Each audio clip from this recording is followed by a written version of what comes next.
त्रिशूल news, विदर्भाचा बुलंद आवाज। सावंगा विठोबा येथे भाविकांसाठी एसटीची नियमित बस सेवा सुरू। संस्थानचा 3 वर्षांपासूनचा पाठपुरावा, पुढाकाराला यश।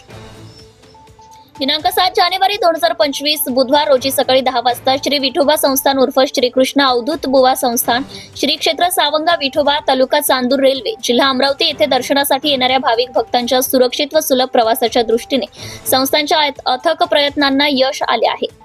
महाराष्ट्र राज्य परिवहन महामंडळाच्या वतीने अमरावती येथून सकाळी 7:30 वाजता व सायंकाळी 5:45 वाजता, तसेच चांदूर रेल्वे येथून सकाळी 9 वाजता व सायंकाळी 7:15 वाजता सावंगा विठोबा करिता नियमित बस सेवा सुरू करण्यात आली आहे। बस सेवेच्या प्रथम दिवशी सावंगा विठोबा नगरीत बस दाखल होतात। संस्थांच्या वतीने बसचे पुष्पहार अर्पण करून पूजन करण्यात आले।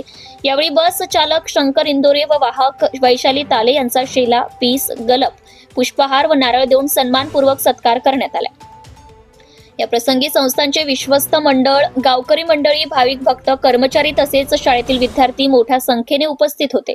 संस्थांचे अध्यक्ष पुंजाराम नेमाडे यांनी चांदूर रेल्वे ते अमरावती या बस सेवेचा प्रवास करून औपचारिक शुभारंभ केला। तसेच महाराष्ट्र राज्य परिवहन महामंडळाच्या अधिकाऱ्यांची प्रत्यक्ष कार्यालयात भेट घेऊन या बस सेवेसाठी आभार व्यक्त करण्यात आले आहे। Subscribe now and press the bell icon. Never miss an update.